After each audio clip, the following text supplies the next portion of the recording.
ስሜ ምስራቅ ጌታቸው ነው። ነብይንም ማውቀው በዩቲዩብ ላይ ነው። በጣም ነው የምወደው እና እኔ መጀመሪያ ነበር የመጣው ጊዜ ላይና እዚህ አካባቢ ቁጭ ብዬ ነበረ። 8 መጽሐፎች መስለኛል አምጡ ብላቸው ይሄን መጽሐፍ ስትወስዱ እግዚአብሔር የእናንተን ቤት ይሰራላችኋል፣ ይሄን መጽሐፍ ወሰዱ ተባለ። እኔ ደግሞ በቃ እግዚአብሔር ቤቴን ይሰራልኝ፣ ቤት የለኝማ ቤት ይሰራልኛል ብዬ $100 እሰጣለሁ ብዬ መጽሐፍ ወሰድኩኝ ማለት ነው። ከዛ ወዲያው እዚህ ቁጭ ብዬ የኔ ቤት ይሁን አለሆነ ቤት ነው በቃ ከዚህ ቤት ወስጄ ነው በግድግዳዬ ላይ የምለጥፈው ብዬ በእምነት ወጥቼ ሄድኩትኝ። እግዚአብሔር ይመስገን አሁን ቤት እየሰራው የሚገርም ቤት እየሰራው ነው እና እግዚአብሔር ይመስገን።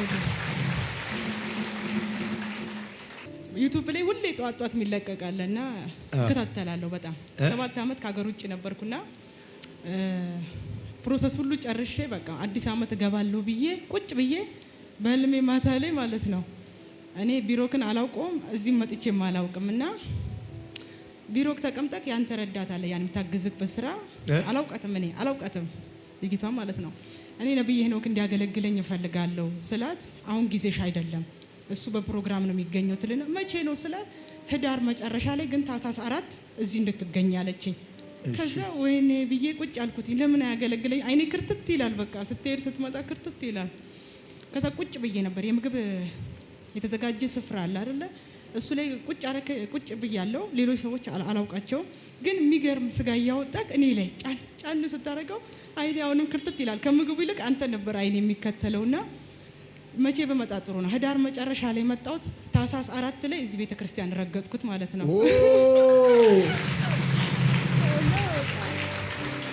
እግዚአብሔር ታምር አድርጎልኛል። አሁን ደግሞ በባለፈው 5,000 ብር ቃል ገብቼ ነበር ይዤ መጥቻለሁ። ላኑ እግዚአብሔር ቤቴን እየሰራ ስለሆነ እኔም በምችላት በአቅሜ ደግሞ እግዚአብሔርን ቤት እሰራለሁ። እግዚአብሔር ሰው ደግሞ ቤቴን እንድጨርስ ጸልይልኝ። እሱ አይደለ ጀመረው? አዎ እሱ አይደለ ጀመረው? አዎ እግዚአብሔር ነው። ይሁን አለ ሆነ፣ ተጠናቋል። አሜን። ተባርከሽ።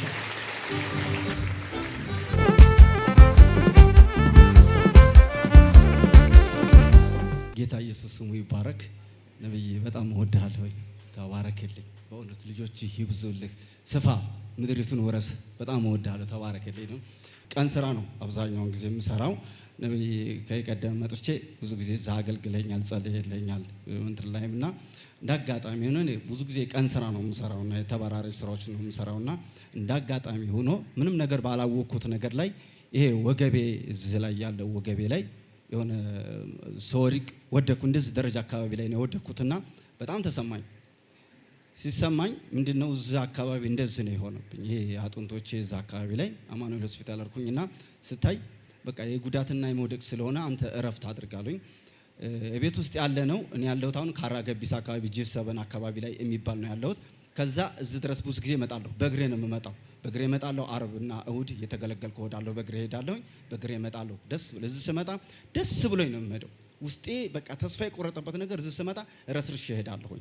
እንደ ቅቤ ጠጥቼ ነው የምሄደው። በቃ እዚህ ያለውን ጸጋ እንደ ቅቤ ጠጥቼ እሄዳለሁ። በቃ ረክቼ እሄዳለሁ።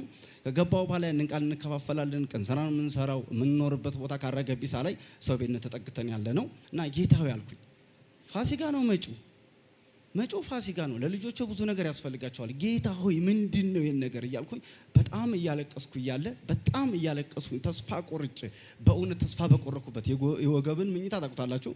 አልተኛም፣ አልነሳም። ሰህድ ሁሉ በእውነት በጌታ ፊት ነው የምነግራችሁ። ሽንቴ ያመልጠኛል፣ ፈሴ ያመልጠኛል። መቋቋም ሁሉ አቅቶኝ ሰህድ ሁሉ በቃ እንዲች እያልኩ ነው እየተንፏቀኩ እንዲህ እያልኩ ነው የምሄደው። ለምን እዚህ ላይ ያለው በቃ ይሰማኛል። ለባልተቤቴ ስነግራት ታለቅሳለች። ለልጆችም ስነግራት የ10ኛ ክፍል ልጅ አለ አባቢ ያለኝ በቃ ስራውን ላቆምና ማነው ትምህርቴን ላቆምና ስራ ልግባና ቀን ስራ ወይም የጣውላ ስራ ልግባና ልስራ አለኝ። ነው አትችልም፣ አንተ 2 ወር ነው የቀረህ፣ ቢያንስ 2 ወር ነው የቀረህ፣ ትምህርትን ቀጥል። ዝኮተቤ ነው እየመጣ የሚማረው ከካራ ገቢሳ ዝኮተቤ መጥቶ ነው የሚማረው። እዛ እንትን ያደርጋል። እግዚአብሔር አሁን እንደው ላሳጥረውና በእውኑ ነው የምነግራችሁ መቆም አቃተኝ። ለ2 ሳምንት ያህል እንዴት እንደሆንኩ እኔን የማውቀው እየርኩ ሽንቴ እያመለጠኝ እየርኩ ፈሴ ሲያመልጠኝ ዞር ብዬና ሰውነቴ ይንቀጠቀጣል። በጣም ደነገጥኩኝ። አንድ ቀን ምርር ብዬ አለቀስኩኝና ጌታዬ ውሰደኝ አልኩት። በቃ ውሰደኝ፣ መራር ህይወት ውሰደኝ። በቃ በእውነት በቃ መቆም ሁሉ እስከሚያቅተኝ ድረስ ምርር ብዬ አለቀስኩ። ሙሉ ቀን ሳለቅስ ዋልኩኝ። አንድ ጫካ ቦታ ላይ ሳለቅስ ዋልኩኝ። እግዚአብሔር ሆይ ከዚህ ውስጥ አወጥተህ ክርስቶስን ጌታ እንዲናገር የረዳኝ ጌታ ዛሬ ግን ተናገረኝ አልኩት። በህልሜ ነብይ መጣና የሆነች ፍርጥምጥም ያለ ሸሚዝ ነው የለበሰው። ሌሊት ላይ በህልሜ መጣና ልክ በህልሜ ሲመጣ ባልቴቤቴ ነች። አባቢ ያለኝ የምትወደው ነብይ እኮ መጣ። ብድግ አልኩኝና ነብይ እንዴት ይህን ጭቃን እንዴት ብለህ መጣህ አልኩኝ። ገብተህ ቀጥታ ወደ ቤቴ ወደ ሞሰቡ ነው የገባው። ወደ ሞሰቡ ገባና ሞሰቡን ክፍት ሲያደርገው ባዶ ነው። ቅባት ነው የሚያስፈልግህ። እኔ አሁን እሱን አይደለም እኔ ጸልይልኝ ወገቤን ብቻ እንዲድንና ልጆችን ከረሃብ እንዲያድን በእውነት ይችን ብቻ ነው ያልኩት።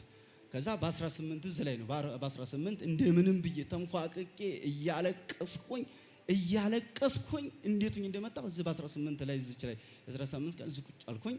ስቀመጥ ሁሉ ፈሳ ያመልጠኛል። አጠገቤ ያሉት ሁሉ በቃ እንትን እንዳይሉ ሰውነቴ ይንቀጠቀጣል። አይምሮዬ ላይ ምን መጣ? አንድ ጊዜ ከዱባይ ሁሉ ደም ሲፈሳት የነበረች እዚህ ቁማ ስትመሰክር የነበረው አይምሮ ላይ መጣ። ጌታ ለኔ መልካም ነገር ነው ይሄ ዛሬ በእውነት ጌታ የዛ ሰዓት ላይ ቃል እየተሰበከ እንደዚህ በዚህ ሲያልፍ አጥንቴ ቅቅቅቅ አለ። በእውነት ቅቅቅቅ ሲል እንዴ ምንድነው አልኩና ቆንኩኝ። በቃ ለራሴ ዘለልኩኝ። በእውነት በአባቴ ፊት አሳፈርኩት። ከዚህ ከጨለማ ዓለም ያወጣኝ የናዝሬቱ ኢየሱስ ስሙ ለዘላለም የተባረከ። ሃሌሉያ! በእውነት እግዚአብሔር ታላቅ ነው። ማካታላ ራባቻ ቱላባዳ የዛ ሰዓት ላይ የእግዚአብሔር ሰው አገለገለ። አጥንቴ እንደ ጉር ተንቃቃ። በጣም ዘለልኩኝ። በእውነት ነው የምነግራችሁ ዘለልኩኝ። ከዚህ መገናኛ ድረስ በእግሬ ሄድኩኝ። በእውነት ነው የምነግራችሁ ደስ ብሎኝ ሐሴት ተሞልቼ እየዘለልኩ ነው የሄድኩት። መገናኛ ድረስ ቆምኩኝ። እንዲህ ብዬ ነው ፊት አሁን ስሄድ እንዲህ ብዬ ነው የምቆመው። ፖሊስ ይሁን ድንጋይ ይዤ እንዲች ብዬ ነው የምቆመው እና የዛ ሰዓት ግን ቆምኩ። በቃ እንደዚህ ብዬ ቆምኩኝና አንድ ጓደኛ ያገኘኝና ስለ ያለኝ አቤት ዛሬ ምን ተገኝቷል? ኢየሱስ ይሄንን አልኩት። በእውነት ነው የምነግራችሁ ስመጣ በጾም ጸሎት ስለሆነ የምሄደው ምን መስሎኝ ኢየሱስ አልኩት። ቀጥታ እሺ ትሄዳለህ መሳለሚያ ድረስ? አዎ 10 ብር ከፈለልኝ ሄድኩኝ። አንተስ አሁን እንዴት ነው የምትሄደው? አረ በእግሬ ነው የምሄደው። እኔ ጌታ ኢየሱስ እኔ ጋር አለ። በእውነት እየዘለልኩ ቤቴ ስገባ ማሚ ማለት ነው ማሚ ብላ ባልቴቤቴ ነች። በጣም እናት ነችና ስታይ አባቢ አለች። ዛሬ እንዲሄድ ሄደ እንደፎከርከው አራግፈው መጣሁ ማለት አራግፈው መጣሁ። አሁን በጣም ጤነኛ ነህ። በእውነት ጌታ ስሙ ይባረክ። ምንም ነገር እንኳን ጌታ ረዳ። አሜን። እንኳን እግዚአብሔር አቆመ። አሜን። ዘመንን ሁሉ በበረከት ነው። አሜን። በኢየሱስ ክርስቶስ ስም በጤንነት ብቻ ነው በበረከትም ነው። አሜን። ይሁን አለ።